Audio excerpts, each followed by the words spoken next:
And in Nigeria's northeast, thousands of IDPs are being resettled back to their places of abode by Borno state government. One might wonder how the returnees would start a fresh life.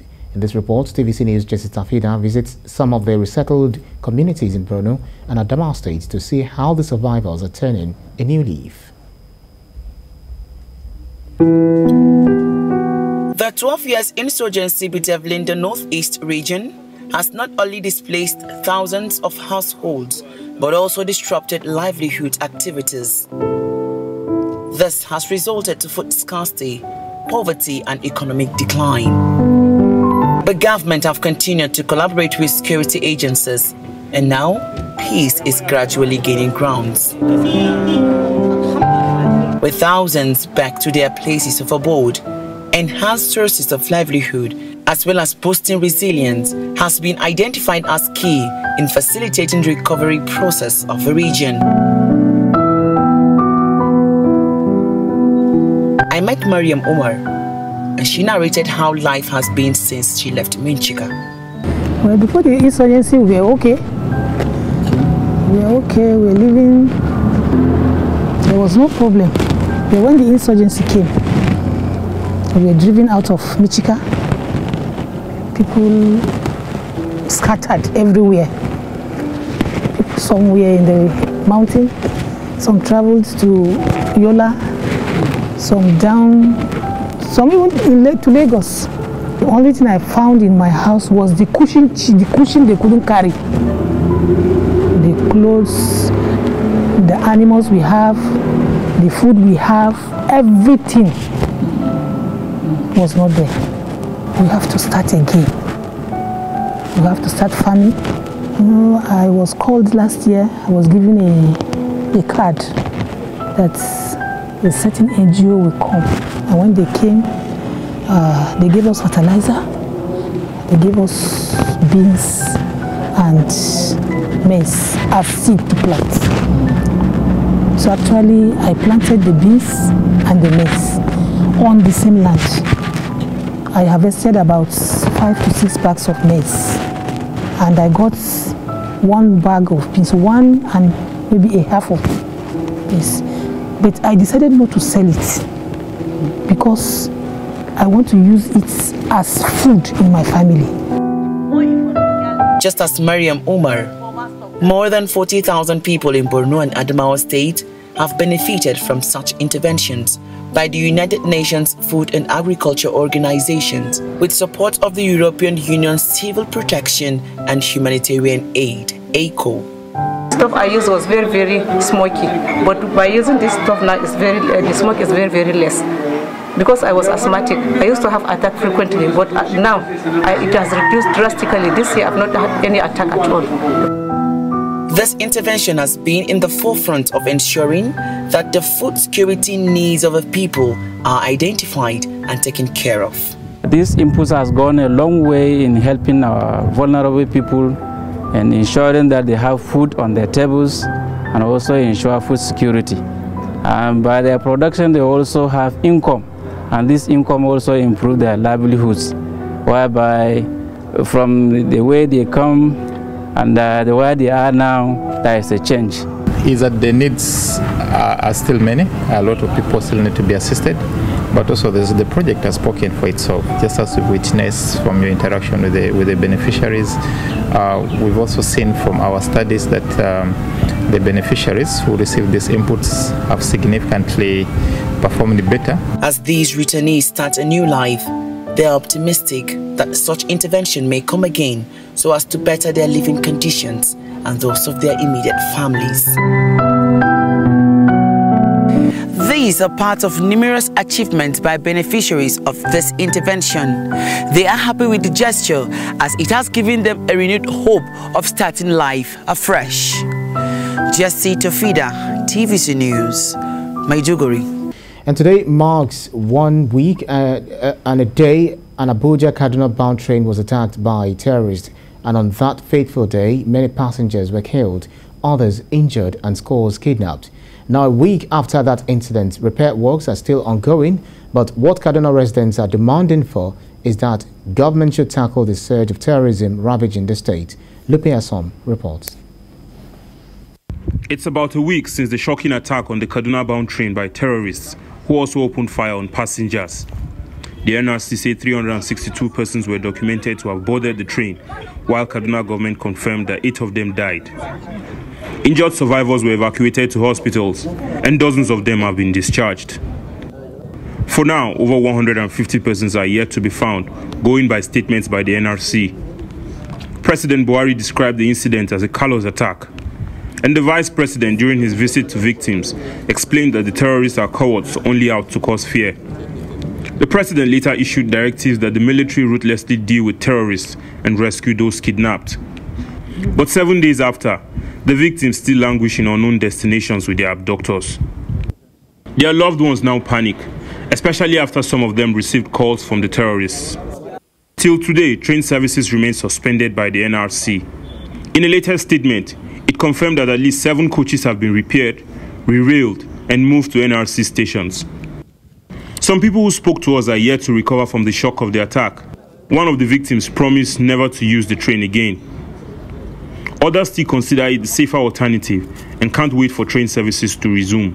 It will be safe this time around because I believe the present administration, the government, have learned a lesson in terms of insecurity. Therefore, I hope that they will do something about the security issue, and people will now have a free mind to come to the railway station and get a ticket to Abuja or beyond Abuja. The government should do more than just fixing the train, because if you fix it, there's possibility the attackers might still come again. But when you fix the train and then you address the security challenges by maybe tracing the bandits, their hideouts, and increasing security in the filling station and every other thing there, I believe people will be comfortable with it. The recent surge in terrorism has come as a rude shock to Governor Nasir El-Rufai, and on Thursday he called for extreme actions against bandits who he believed now partner Boko Haram. Despite ongoing operations, security agencies have been called out for failure to stem the surge of banditry. The Inspector General of Police on Saturday deployed additional troops to the Kaduna-Abuja highway. The military are also enhancing their troops to effectively tackle threats. Armies world over continually engage in training and capacity building to enable them surmount emerging security challenges. At least 60 phone numbers on the manifest are non-existent, according to the NRC's latest statements. There are claims that despite checks to ensure all passengers boarding the train go in with tickets, many still do so without them. This has given rise to fears that if that was the case on the 28th of March, then more than 362 persons were actually on that train. And this again suggests that way more than 162 persons are currently missing and could probably have been kidnapped by the terrorists. Lupe Asom, TVC News, Kaduna. Begin this hour in Kaduna State, where about 11 soldiers have been reportedly killed in a fierce fire exchange with terrorists who allegedly invaded a military base in Beningwari local council on Monday. Although the military authorities are yet to confirm the incident, it was gathered that several other soldiers allegedly sustained injuries, while the military also recorded equipment casualty. The incident was said to have occurred at around 6 p.m. when terrorists in large numbers reportedly overwhelmed the troops at the Army Forward Operational Base at Polwire area in Beningwari local government area. The incident is coming barely a week after terrorists ambushed a Kaduna-bound train and opened fire on trapped passengers, killing at least 8 of them. Beningwari local government area is tagged one of the most unsafe areas in Kaduna State at the northwest region due to the overwhelming presence of terrorists. Many have been killed while several people have been displaced. Let's talk maritime security. The European Union is set to donate 30 boats and other forensic equipment costing about 5.4 million euros to ECOWAS under the West Africa Integrated Maritime Security Project to aid its fight against maritime insecurity. Moyo Thomas reports. This high-level seminar by the ECOWAS Commission is to discuss the allocation of rigid-hull inflatable boats, RIBs, and forensic equipment to 12 coastal member states in the region. The two-day seminar is to deliberate on the review of the Memorandum of Understanding and agreement on the allocation of the RIBs. It is also to ensure proper coordination of the security architecture and activities of the Navy in the region. The boats and forensic equipment will significantly enhance the capacity of beneficiary countries against maritime crimes. We can never talk about development without security. So it's with security everybody must work together. We need the cooperation of all the states here present. When we try to fight insecurity in the Gulf of Guinea, we believe that this is a common goal for you, coastal states, and also for us, for our freedom of navigation in the European Union. Report has it that 95% of all sea kidnappings and piracy in 2020 happened on the West African coastal waters in the Gulf of Guinea. This makes strengthening response to these threats very important. Every country of ECOWAS will be able to work together to fight against every threat that we have on our maritime sector. But even the most dedicated and well-trained staff need the right tools to do their job. And this is why today marks a material shift in this project. We are moving into the delivery of the equipment. And this will significantly enhance the performance of maritime security and law enforcement agencies in each coastal ECOWAS member state. Overcoming insecurity challenges on the sea is as important as that of the land in order to achieve the desired development in the region. The West African region loses millions of dollars to piracy, illegal fishing, and other forms of maritime crimes, which a coordination meeting such as this aims to address. Moya Thomas, TVC News, Abuja. Now, let's tell you that the directive by the federal government to telcos to disconnect Nigerians who are yet to register and link their NIN to their SIM has been implemented. As it is, many Nigerians are now unable to use their lines to make calls. The government's directive was announced in a statement jointly signed earlier on Monday by the Director of Public Affairs at the Nigerian Communications Commission, Ikechukwu Adinde, and the Head of Corporate Communications at the National Identity Management Commission, Kayode Adegoke. Over 125 million SIMs, according to the statement, have had their NINs submitted for linkage, verification and authentication, and NIMC has issued over 78 million unique NINs to date. The government explained that NIN SIM linkage had been extended on multiple occasions to allow Nigerians to freely comply with the policy. It also added that the enrollment of NIN was a continuous exercise, as it was a precondition for service in telecommunication companies, banks, Nigerian Immigration Service, and several other government agencies. According to the NCC, at least 72.8 million subscribers risk being disconnected from telecommunication services following the latest directive. Let's talk health matters. Nigeria's death toll from Lassa fever has risen to 127 after 4 more infected patients lost the battle to the disease.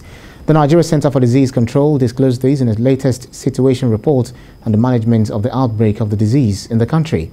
The Lassa virus is transmitted by infected multi-mammate rats, and humans become infected from direct contact with the urine and feces of the rat carrying the virus. It's an acute viral illness and a viral hemorrhagic fever contracted by touching soil objects, eating contaminated food, or exposure to open cuts or sores. The Nigeria COVID-19 Research Coalition has held its first research colloquium to mark the NCRC Day. Research experts at this year's event are advocating for domestic funding for research as they explore the world of public health research and examine the gains and lessons in Nigeria's COVID-19 research, the research response to the COVID-19 pandemic. Our correspondent Kemi Balogun has more on this report. The post-COVID-19 era is upon the global community, and now more than ever before, there is a critical need to examine what was and to make an effort to prepare ahead of future pandemics, if any. This maiden edition of Nigeria's COVID-19 Research Coalition is using the theme of 2 years on, gains, losses and lessons in Nigeria's COVID-19 research to showcase local and global COVID-19 research conducted in Nigeria, to identify the gaps in research landscape and chart a course for health research priorities. We wanted to bring the meager resources we had together and to bring a coalition that will involve scientists, not just academic research, but research that will aid us in understanding the pandemic, which was caused by a novel virus, and what we needed to do as a country to respond to it.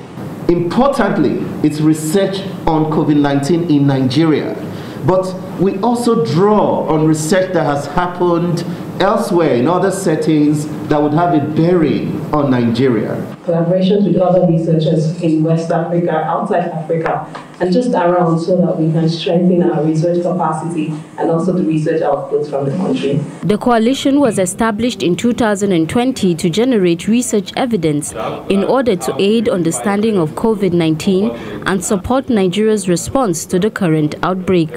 But funding still remains one challenge to get this done. Proposition by the African Union for countries in Africa to actually proceed and make sure that they have 1% of their GDP as a contribution to R&D for national development. Our national GDP is trending at around 500 billion, between 450 and 500 billion currently. If you look at 1% of that, it's going to be giving you around 5 billion USD. We are actually advocating for domestic funding to support research, not only on COVID-19, but on all the health areas in the country. Some of the objectives of the Research Coalition revolve around identifying, developing and implementing a 5-year national COVID-19 research agenda. With a membership of more than 50 institutions, the Research Coalition provides a national platform for coordinating research beginning with COVID-19 across the entire country. Kemi Balogun, TVC News, Abuja. Now a bit of politics. As the 2023 general election draw closer, some non-governmental organizations say they are determined to change the public perception about voting in the country. To effectively do that, the NGOs took their message to the market women, sensitizing them against vote buying and selling across the FCT. Miriam Mohammed has more on the story. Vote buying has become a disturbing feature in Nigerian elections. The federal government and INEC have tried their best to curtail this act during elections. But the efforts are usually not enough to prevent this act due to the economic situations across the country. Market women are usually the easiest target for vote buying and selling. They are left with no choice than to sell their votes for easy money. It is why this NGO has decided to go on a sensitization mission across the FCT. Their first stop was Wuye Ultramodern Market. Here we met Josephine Oba, a trader who wants the federal government to encourage women by giving them loans to develop their businesses, as it will prevent them from selling their votes.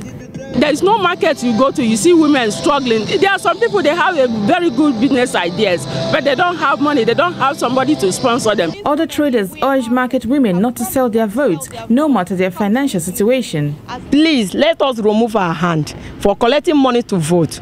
It's not helping us. Leaders of the NGO want women to know that when they sell their votes, they have sold their rights, and it will only benefit the politician to get to power.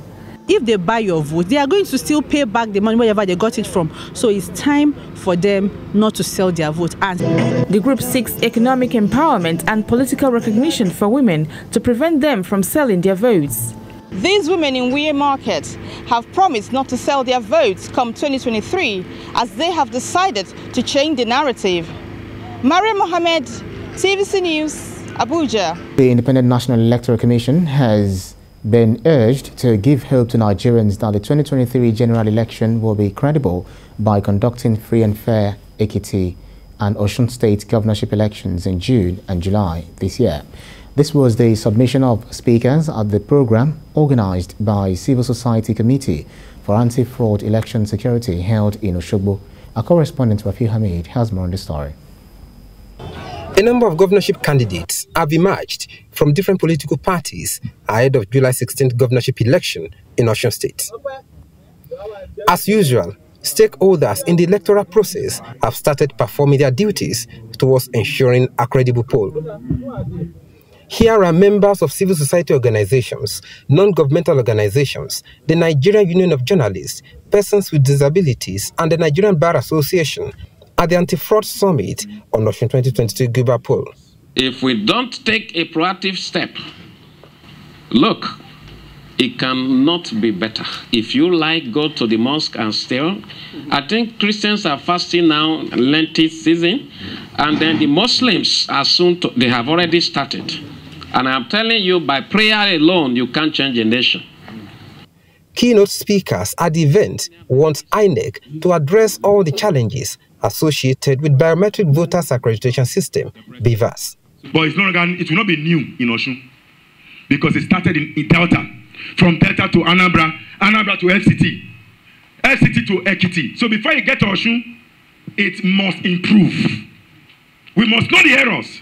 To ensure that BVAS experts are readily within the proximity and easily reach when there are glitches with the BVAS to avoid long delay of accreditation and voting. It's a very big challenge. They want participants to actively play their roles before and during the election. It is high time we tell INEC the plain truth that our lives depends on that election, and we take our destiny in our hands. The BVAS should work well. And the last place to test its functionality or efficacy or efficiency or effectiveness should be equity. Civil society will no longer tolerate such impunity, where people will consciously violate the law and nothing will be done. The theme of the program is the critical need for a credible Osun Guba poll, a reference case for 2023 general elections. Active participation of residents is key in the July 16 governorship election in Osun State. An organizer of the program says more of it will soon be organized to sensitize the electorate on the need to perform their civic duties. Rafi Hamid, TVC News, Oshogbo.